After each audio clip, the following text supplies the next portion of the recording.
on.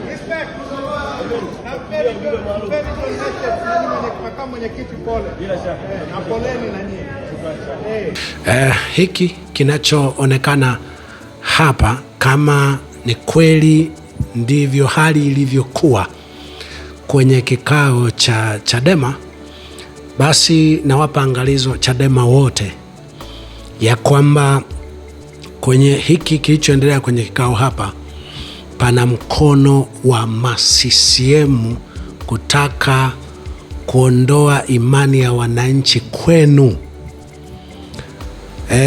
Kukemeana,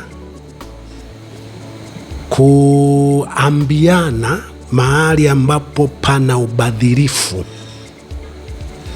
au namna yoyote ya mtu kujipatia faida binafsi ni jambo zuri sana. Yaani ndio linalojenga uimara wa taasisi, kama Biblia inavyosema katika Mithali 28 mstari 23 kwamba mkemeaye mwenzake hatimaye atapata kibali kuliko ajipendekezaye kwa ulimi wake. Lakini kuna namna ya kukemeana ambaye anayekemea, wanaokemea lazima ujue pia makusudi yao ya kukemea, kwa sababu naomba mnieleze. Kwa mfano hii moja la, kama ni kweli haya yote, 1,60,000 ya mdau, fedha zinazokusanywa kipamoja pamoja zina ukakasi ambao karibu kila mtu unayehusika na ukusanyaji wa hizo fedha, naomba uwe na kunatiliwa shaka, na kuna namna ya ukusanyaji wako na uhifadhi wao ulipoenda kukabidhi zinaonyesha una kiujanja fulani kibaya sana, ambacho hicho kikitengenezewa lugha nzuri, wewe unaweza ukaonekana bonge la tapeli. Sina maana Heche anaweza asiwe mbaya, inawezekana hii ilionekana ni moja, inawezekana hii ilionekana ni moja, kwa sababu mwingine anasema kuna milioni 20 nyingine ya mdau. Okay, inawezekana mlijadili mengi ya ndani au mnamfahamu kwa mengi, ila ninachojua kuanzia kuibuliwa kwa hoja, namna inavyoweza ikawa iliibuliwa, moyo na kusudi la muibuaji, mimi nafananisha, naona dhamira ya muibuaji au mtoa taarifa hizi nje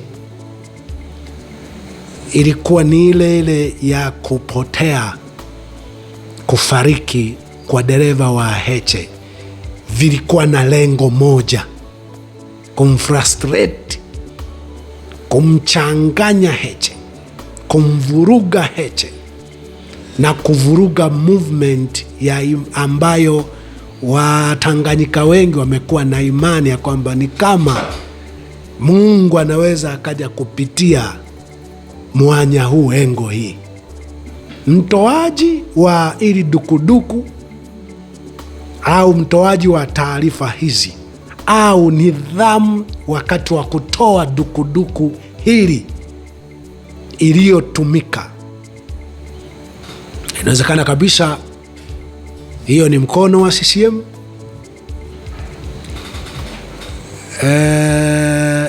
Inawezekana kabisa hiyo ilienda sambamba ili kulifanya tukio la kupotea, kufariki kwa dereva wa Heche liwe na mambo mengi sana, na kumfanya Heche afikirie mengi sana, na hasa la kuona kwa nini niendelee na kazi hii.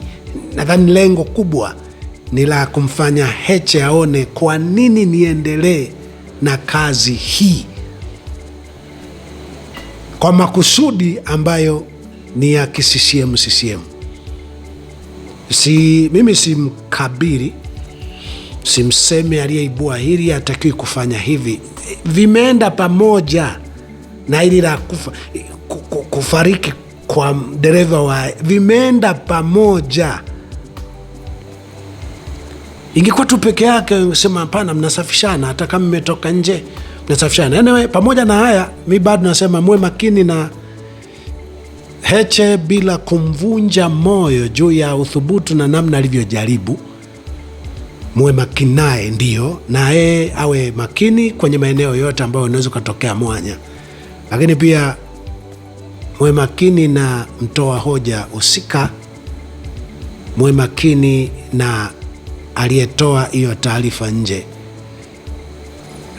Nahisi pana mkono wa CCM hapo katikati. Kuna mambo mengine kama vile kwa nini akubali kuvikwa uchifu? Utakuwaje mfalme wakati mwenyekiti yuko jela? Kuna jambo unaweza ukaona, hiki nilichokuambia kwamba hoja hizi zinaweza kaibuliwa CCM zaidi kwa baraka za CCM zaidi. Vya uchifu si ni propaganda tu vya mtu kuwekwa uchifu. Kwani anakuwa chifu nini? Si ni propaganda tu za kuonyesha kwamba pengine hao wakimira wamewakubali, wako pamoja na si ni mapropaganda tu hayo. Kwani kwenye michama yenu hiyo hamwezi mkawa na mwanachama chifu? Akisha kuwa chifu mwanachama, basi ni mkuu kuliko mwenyekiti. Hakuna mwanachama wenu anaweza akaenda akafanywa chifu, basi ni mkuu kuliko mwenyekiti. Hivi ndio ambavyo vimeleta sasa maana kamili ya kwamba inawezekana muibuaji wa hizi hoja au mtoaji wa taifa nje ni pandikizi la CCM ili kuondoa umaana wa imani ya Watanganyika, kuona Mungu ni kama ana namna rahisi sana ya kuja kupitia kwa watu hawa au kuthamini mchango wa watu hawa ili kuwaokoa Watanganyika. Jambo lingine ni hutaki mwenyekiti atoke ili uendelee kula michango, au wewe ulituma kaka yako aongee na Samia ili kesi ya uhaini waliotaka kufungulia iyeyuke, lakini wewe haumtumi huyo kaka yako ili aongee na Samia ili Lissu atoke. Aisee, inaweza kama hizi taarifa tu zilijadiliwa hivi, kunaweza kuwa na kichuki fulani cha CCM kweli kweli. Kwa nini? Kwa sababu si kaka zake Heche wakaongee na Samia au ndugu zake Heche. Mimi ninavyoishi, watu wa Samia wengi wameenda kwa Lissu mwenyewe ili ikiwezekana atoke kwa namna ambayo, kwa masharti ambayo pengine yaliwekwa kwa Heche. Lissu amekataa.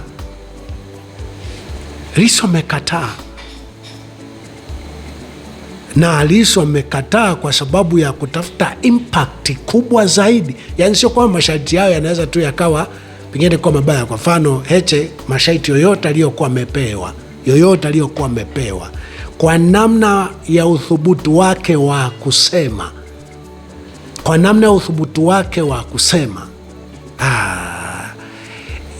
mimi nahisi basi hata Lissu mshaurini akubali masharti hayo, atoke walau awe na uthubutu wa kusema kwa sura kama hii,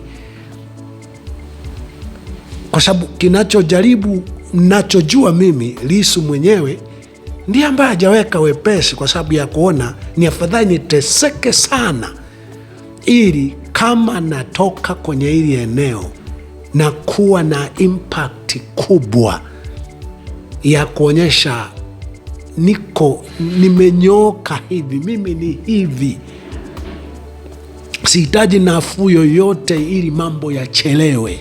Ni afadhali niumie mimi, mambo yaende kwa spidi.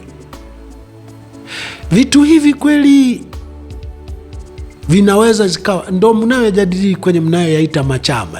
Mimi ndo maana siamini kwenye mambo ya machama. Anyway,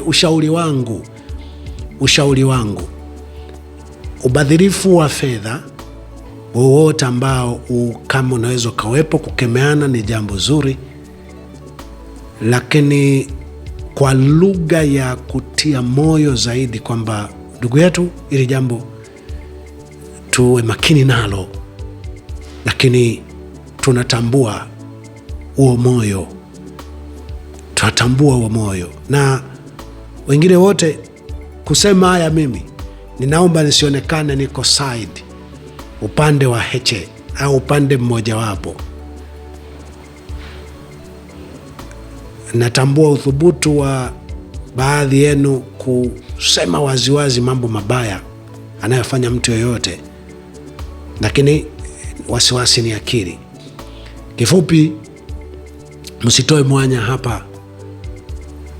Nimeona baadhi wamesusia kabisa, pengine hata kuposti kuzungumzia msiba wa dereva wa Heche kwa uzito wake.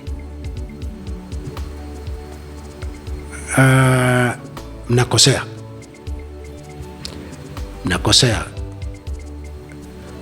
Kila ambako kuna chochea moto, tusiangalie mapungufu mamoja, upungufu fulani na kwanza kuona hakufai. No. Kila kunako chochea moto, turekebishe sehemu ambazo zina mapungufu, kule tukutie moyo kuendelea kuchochea moto.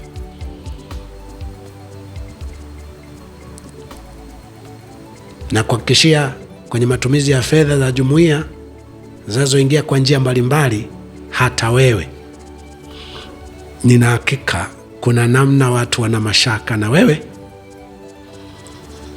na kuna siku wanaweza akaja kupata lugha nyepesi ya wewe kuonekana una ubaya kuliko hata huo unaosema, kubwa kuliko, naomba nieleweke, kubwa kuliko.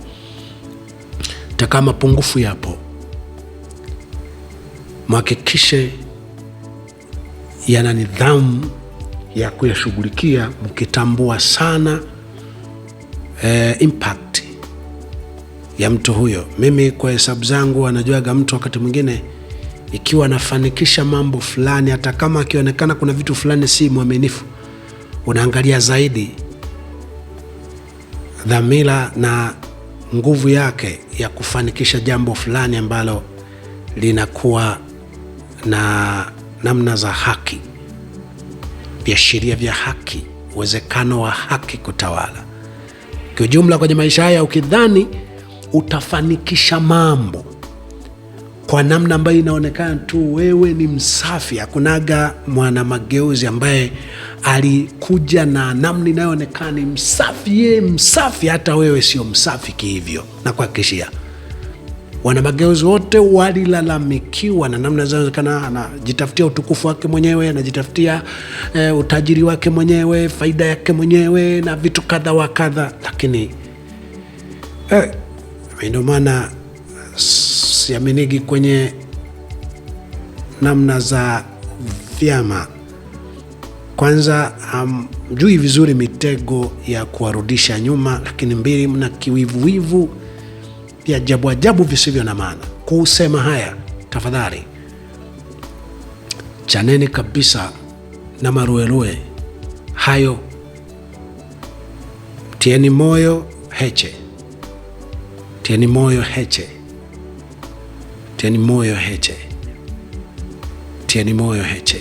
Kwenye wakati huu mpeni nguvu, atamke maneno ya ujasiri kulingana na namna alivyoumizwa. Lakini pia tieni moyo Heche kwa movement aliyojaribu, zaidi ya yote, na wengine wote ambao mmevurugika, hamjui nini kinafuata. nadhani shikamaneni na yeyote ambaye unaweza ukawa na namna ya kuchomekwa humo na malengo au matakwa au namna zinazowapa faida CCM. Be careful brother, be careful sister. Imani, mtu kukuamini kwenye kiwango fulani kupatikana kwa gharama kubwa kuliko kuonyesha ujasiri wenye faida upande fulani. Be careful, we makini, endeleeni mbele. Kubwa, tegemezeni Heche, hasa kwenye mazingira kama haya, aongoze jahazi linaloweza kusukumwa na namna anavyoweza akawa ameumizwa kwa mengi, lakini hasa ile mwisho la utata wa kifo cha dereva wake. Sijui kwa kiasi gani mnaweza mkawa mmenielewa. Kionekana nimeacha mwanya mahali au nimejulishwa jambo la undani zaidi, basi naweza nikarudi ku clarify. Hongera na asante kwa kunisikiliza.